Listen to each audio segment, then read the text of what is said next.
Dzień dobry, assalamu alaikum, ciao, konnichiwa, hola, bonjour, good morning.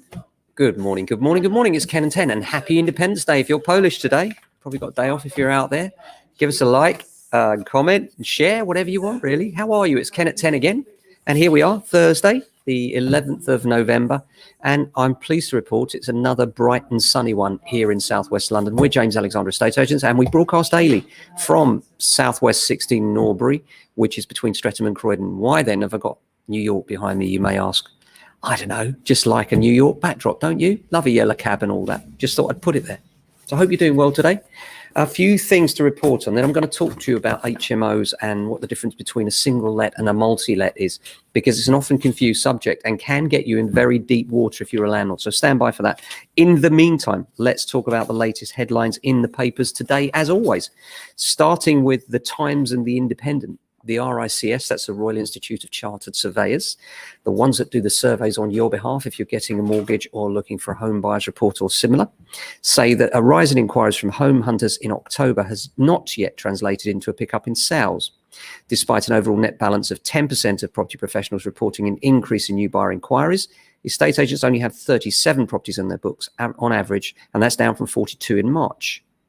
This shows a balance of 20% reporting a fall in the number of new properties being listed for sale.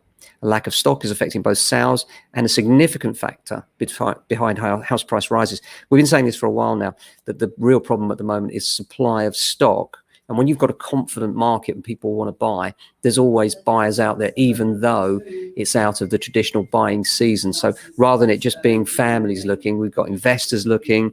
There's a whole air of confidence around property. You know, people thought in the pandemic that the property market would die and would be the first thing to suffer.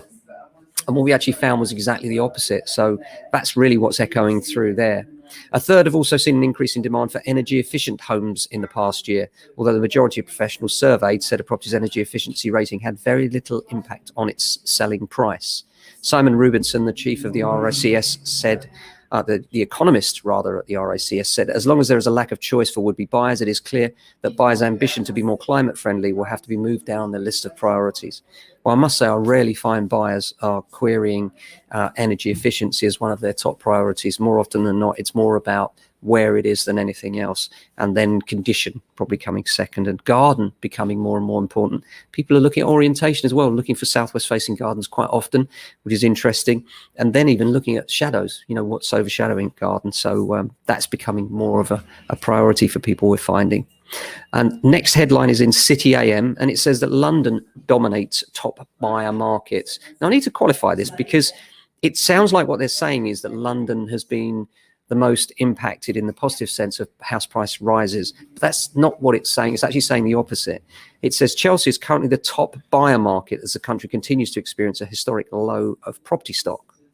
Just 1 in every 10 Chelsea properties for sale are marked as sold, according to Rightmove. In other words, there are 9 of those properties still available. So what it's saying is it's a good time to buy there. The property website found that 7 out of the top 10 buyer markets are all in London, while the top markets for sellers was Grays in Essex. Shut up. Stock levels are historically low, with 15 properties per agent across the UK. However, property experts are optimistic that the supply will pick up over the next few months. Rightmove said the number of homeowners seeking valuations through its platform had risen 14% compared with October 2020. And the famous Tim Bannister of Rightmove said sellers had a better chance this year than at any other time in the past decade of finding a buyer for their home.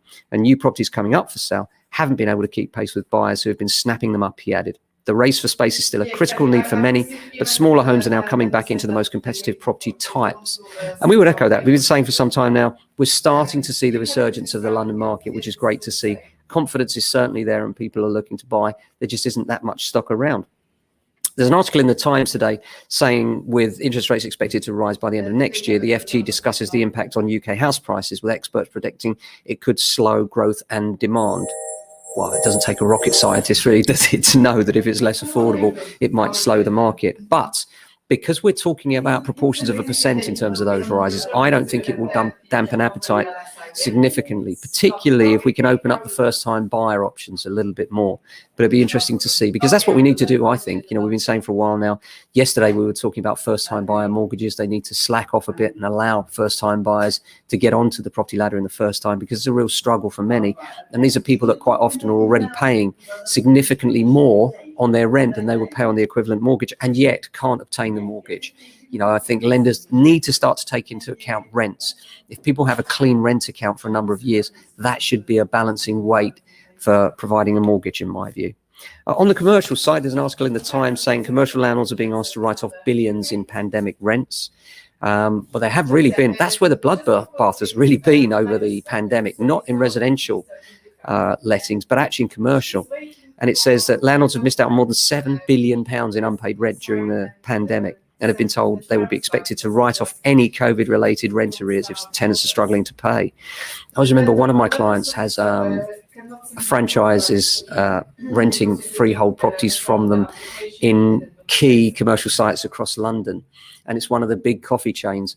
And when the invoice was sent, just as the pandemic hit, he got a note back from his invoice saying not paying. And sure enough, true to form, they didn't. He just handed it straight to the lawyers. But anyway, now they're saying protection against eviction runs out next March, but the government has set out new laws for how landlords and tenants should resolve outstanding debts. If talks fail, the government has established legally binding arbitration to help the market return to normal as quickly as possible. Defend the businesses. It also promised to protect commercial tenants from court judgments and bankruptcy petitions in relation to rent arrears.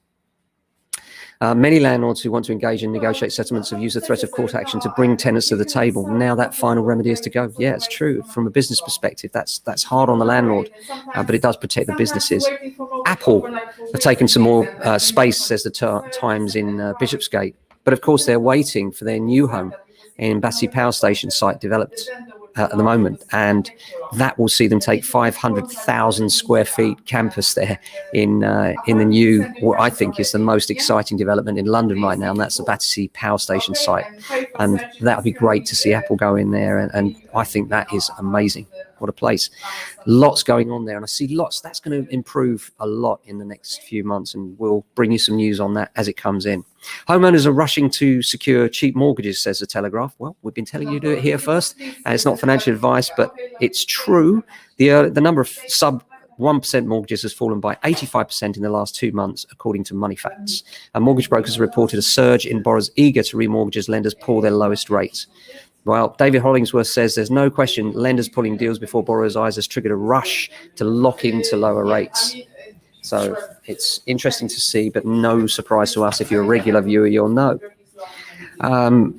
What else have we got going on? Amazon are announcing that they're opening a new London store, one of their sophisticated, flashy stores where you just walk in and out. That's going into Westfield, which is good news for Westfield, no doubt. What else have we got? A new landlord registration scheme, which brings me nicely on. That's the Isle of Man, but we'll skip over those details because the Isle of Man is not somewhere most of my clients are. But I did want to talk about properties to rent and the business of renting to you, because this is the subject today. Multiple occupancy versus single lets. What is the difference? And the key difference here is what we call HMOs, house in multiple occupation. And the definition of a house in multiple occupation has changed significantly in the last few years. It used to be that if you have 5 or more tenants sharing 2 or 3 floors or more in a house, then you would be classed as an HMO. But what they did away with the extra story requirement. So now if you have 5 or more tenants forming 2 or more households, you are defined as an HMO and will need a license. So think about that. It's very easy to fall foul of this.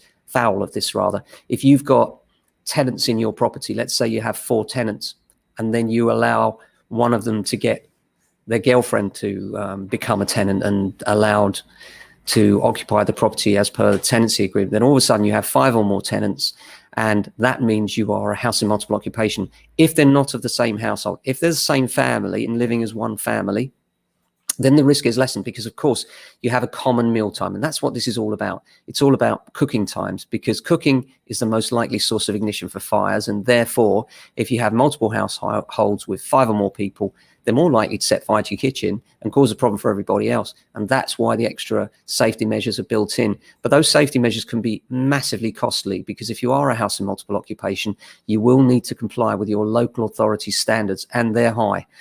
For instance, in Croydon, if you have 5 or more tenants occupying 2 or more households, you do need a license per room. But before you even go there, you need to make substantial improvements, including hardwired fire alarm systems, Perco closers on doors, intumescent strips on doors, all sorts of fire-related improvements, which will cost thousands for most of us. So you do need to be really, really careful. So we need to define, you've got the small HMOs, which could be even 4 tenants, if they're 2 or more households. And even then, you should be looking at a license, and the license definition changes per local authority. So it does depend on your local authority as well. So pros and cons, one of the great things about single lets, one household letting, if you've got a family, for instance, with 7 children or 5 children, 2 adults, 1 family, even if the children are adults, are grown up, then still that does not constitute an HMO because they are 1 family. You need proof of that, though. If they're more than 1 family, you have a house in multiple occupation. You fall foul of the rules, can be prosecuted as well. And if there is a fire, it will be on you, and you could be held responsible for manslaughter. So very, very important that you understand what your tenants are, and that if they are using it as a multi-let, you stamp it out pretty quickly. We always ask people, are you a single family? And if they are, we want proof. We need to see passports and things like that and make sure that they are of the same name or of the same family, and we need substantiation of that. So HMOs are great because they bring big revenue, but it is a very specialist field. So unless you're a specialist in that field and you're new to buy-to-let, we would advise you'd be much better off going for a small self-contained unit, such as a studio flat or a 1-bed flat here in London, where the yields are quite good, not quite as good as the HMOs, but they're good enough, and you get less hassle as well, because wherever you have shared facilities, you have a greater propensity for fires, yes, but also for disputes between tenants. Maybe you've got 3 tenants and one of them's a bit skanky in the bathroom, the other 2 don't like it. These kind of disputes happen, and if you're the landlord, you could be in the middle of that. If you've got 1 household living together, that's not going to happen for you. So from our point of view, some people will say they'd rather diversify into both different types. Personally, we recommend, especially for the smaller landlord, that the intensity of managing a multi-let property is very high and not something for the faint-hearted. If you're going to do it, have it professionally managed for sure, but better to let to a single family, take a slightly lower rent, have lower wear and tear on the property, less hassle, and in our experience, more reliability, because instead of having that transitional in-out at the lower end of the market, which you tend to have, you're charging a higher rent, and therefore you're getting families that normally want to stay for a longer period of time. So be careful that you don't end up tripping up by becoming a multi-let property. You need an agent that's experienced in these things to make sure that you don't get tripped up. Many tenants will say they're 1 household, living as 1 household, and they'll know the rules and therefore will tell you we are 4, or we're 5, but we're 1 family, in order to circumvent the rules. But still, if they're much bigger than that and they haven't told you, you could end up in a situation where you're the one liable for what happens next. So be really careful you understand how many people are renting your property and exactly what the circumstances are. And if it is a small HMO, then you need to make sure you comply with the rules of your local authority. And they do differ from authority to authority. All councils do have their HMO policy stated on their website, so it's worth having a look. At the moment here in Croydon and Lambeth, where we're situated, there are no landlord licensing schemes for self-contained properties which are not houses in multiple occupations. But the moment you have 5 or more tenants occupying with 2 or more households, you become a house in multiple occupation. You could even be a small HMO if there's 2 or more households and 4 people. So just be really careful not to trip over that line, and you'll be okay.